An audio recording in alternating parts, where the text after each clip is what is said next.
Hello bandits. With thanks to the folks at Microids, we've been taking a look through their revitalisation of the great Hercule Poirot as we investigate the murder on the Orient Express. This one is a wandering detective sim starring the greatest detective of all time, Hercule Poirot. Players will use their little grey cells to solve lightweight but fun puzzles, interrogate and confront witnesses, and piece together the story of the Orient Express. In addition to the main story from the original novel, we also play through the earlier linked case, as well as a mysterious new addition, which comes after solving the traditional murder on the Orient Express. From station platform Tetris to investigating keyrings and spotting passengers' lies, players will be guided through the story. While it isn't possible to fail, it is certainly an enjoyable jaunt that we have felt that puzzles could do with a little more complexity. Murder on the Orient Express is rated by Peggy at 12 and above, and by the ESRB at T for teen. With the murder itself in question, there's nothing hugely graphic, but there are still some distressing themes here. The title of course touches on historical murder, but it also includes the death of a child, and while it's read about and not seen, the story and reactions may upset younger players. As such, while it is far from awful, we are advising caution for those who may be sensitive to these themes. In terms of accessibility, Murder on the Orient Express is picking up a rating of low barrier. This one does have some basic accessibility functions such as subtitles, but apart from that there's not too much available. However, it is a title where it's not really possible to fail, and there are no time constraints either. This does mean that players can take their time and will be guided to the right answer in the end either way. And with that stacked up, onto the rundown, our 5-point ratings for Murder on the Orient Express. Gameplay 4.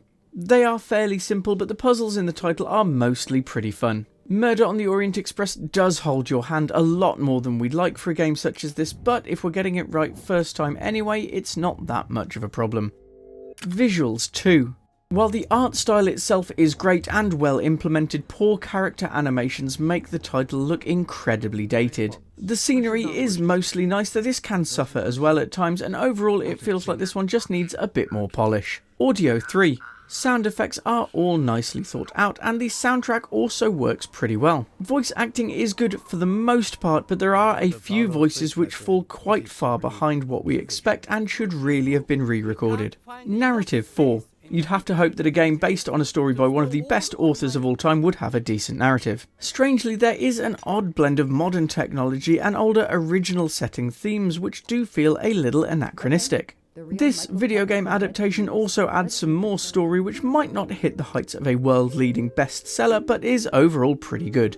Replay 2. There are golden moustaches to pick up while travelling through the game, but in terms of replay value, that is about it. These should be picked up as you go through as well, meaning there isn't much to drag you back in for a second playthrough. Overall, our Pixel Bandits Little Griselles level for Murder on the Orient Express is a respectable 7 out of 10. This one does hold your hand a little too much overall, but the individual puzzles do make it a fun journey. The title of course follows the well-loved Poirot story with a few new additions and twists here and there, so players won't have heard it all before. It could definitely do with some visual and audio polishing, but Murder on the Orient Express is a fun if lightweight jaunt through one of the greatest murder mysteries ever written. While there is no danger of failure, it's been nice not to get stuck and to keep flowing through the story. This one does make you trudge back and forth to find your answers, but overall is a fairly decent adaptation of Christie's original, with some additional bits added to keep it interesting for those who know the story.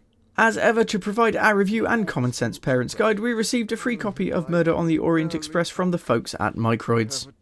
And that's all we've got for you today. Check out the extended review at pixelbandits.org for more information on this one. If you found this helpful, a like, comment, share or follow might not cost you anything, but it really goes a long way to helping Pixel Bandits remain ad-free and independent. Either way, we hope to see you again very soon. Thanks for watching.